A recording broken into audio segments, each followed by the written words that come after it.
Scott Baio spoke at the Republican convention yesterday, and it was just as bad as you'd expect. I can't tell you how much of an honor it is to stand up here and talk about a man that I trust with the lives of my family and the health of our country. America, the greatest country God ever created. Now, America is an easy place to get to. But for you first-time voters, it's important for you to know what it means to be an American. It doesn't mean getting free stuff.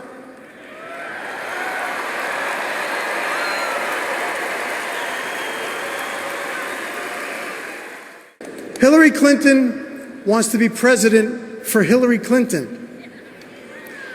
Donald Trump wants to be president for all of us.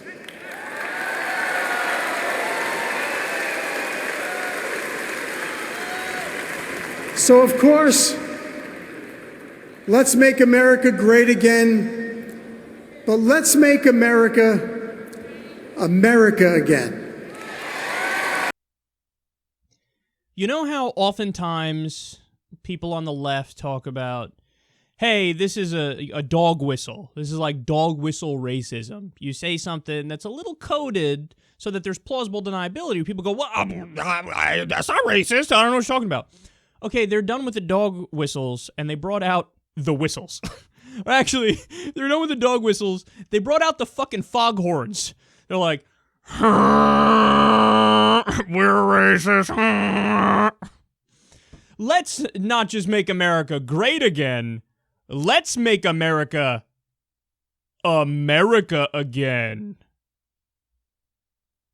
Get the fucking Mexicans out of here. Know what I'm saying? Get the black guy who's the president to not be the president anymore. He's black. Kinda un-American. That, like, they do this all the time. How, the themes keep coming up. He's a Marxist. He's a Kenyan. He's a Muslim. He's this, he's that. And they do that because they're fucking profoundly intellectually lazy. So, you know, look, it's not like there are no people on the right who read and try to figure out what's going on in the world and develop a philosophy. Those people exist. For example, you may disagree with him on many things, and I do, but Ron Paul and libertarians, they generally care about the world and they try to figure out what's going on. But the far-right idiots that are in this crowd, including people like Scott Baio, he's not smart enough to dig into policy nuance and learn about marginal tax rates and the economy. So what does he do? Just the stalest right-wing hack talking points, and he finds ways to make it coded racism. Make America America again, because it's not America right now, because the goddamn minorities and the Democrats have taken over. Build the fucking wall already, goddammit. You sound so stupid. Like, they don't realize how stupid they sound. They think that they're keeping it real. And they think that they're saying things that everybody thinks but won't say. It's amazing. And I've noticed this before with, you know, people who are somewhat bigoted who I've known in my personal life. Like, they'll say stuff and they think like, yeah, like, I'm just keeping it real, right? And the response is, no, you're just a prick. Like, make America America again. I missed the fucking meeting. When did we all sit down and decide, you know, whatever, we were changing it to Mexicoistan or some shit. Wait, we never did. We never did. Just in your mind, that's what you think it is, because there's a black guy who's president, and you're scared of immigration, which, by the way, is at net zero right now, and you don't like Democrats. All right, and then there was so much in that little clip. He says, I trust Trump, quote, with the lives of my family.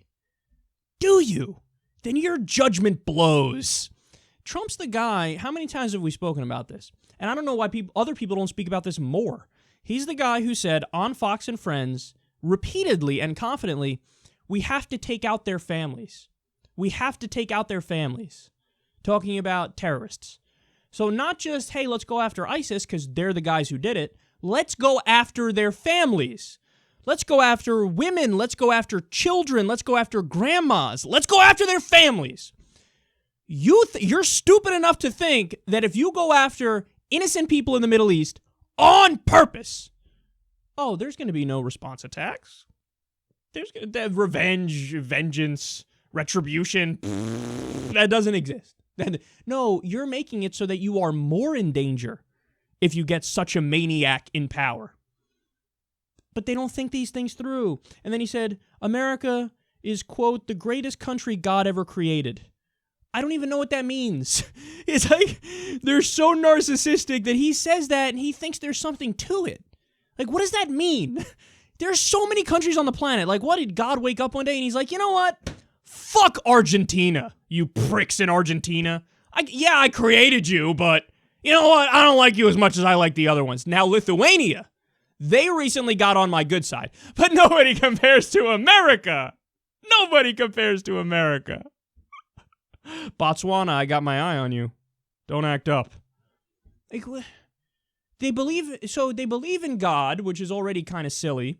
And then it's like, not only that, I believe God cares most about my country because I live in it. These are toddlers. These are toddlers who grew up into adults, but their mindset is still that of a toddler. It's so sad to see. And then he said, being an American, quote, doesn't mean getting free stuff. Again, this is what passes for profound in their idiot circles. Like, what are you saying doesn't mean getting free stuff? See, in their minds, again, they think Democrats are just sitting on their ass all day. They're moochers, they're parasites, they're getting free money from the government, and that's what a Democrat is. And the Republicans are good, hard workers, and we're the ones busting our ass and paying for everybody else, because we're stand-up citizens. But if you look at the data, that's not true. Red states are the biggest net receivers of tax money. Blue states are the biggest net payers of federal tax money. So if anything, your stereotype is backwards. The welfare queens are the fucking Republicans.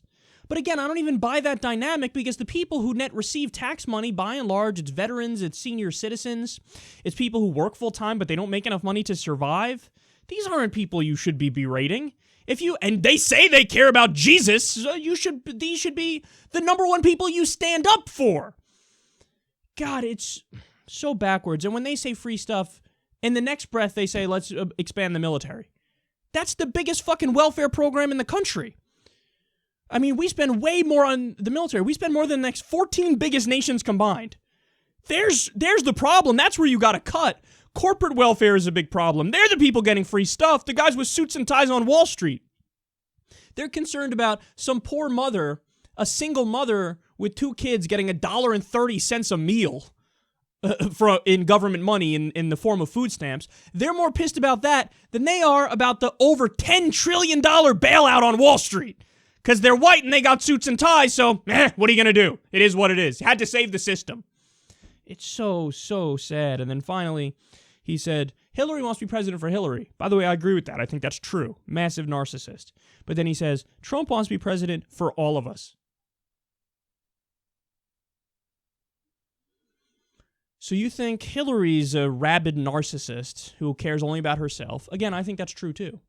But you think Trump is genuinely benevolent and altruistic and humanitarian, and he just cares so much about his fellow Americans that he had to run. He wants to do it for all of us. Look at Donald Trump's life. Look at his career. If he's proven anything, it's that he's all about himself. His biggest trick in business was buy companies, load them up with debt, run out the back door with all the cash, file for bankruptcy, fuck over all the workers. And that's Mitt Romney did the same thing, by the way. So this isn't just about Trump, but it does show you his character. And it does show you, of course, he's all about himself. He goes out there bragging about how much money he gave to charity. He said he gave millions to charity. Washington Post tracked it. He gave only about $10,000 over the period of time that he stated. This guy, the idea that Trump, this, I was going to say billionaire, but I had to stop myself because alleged billionaire is really what it is. This alleged billionaire buffoon who's like a walking stereotype of the greedy capitalist fuckface. All of a sudden you think like, oh no, he's totally altruistic. His whole life was based on, I am going to make money and be a rapacious shark in the free marketplace and fuck everybody else. And now you're like, no, he cares about America. Unable to do basic calculations and be logical. That's Scott Baio in a nutshell.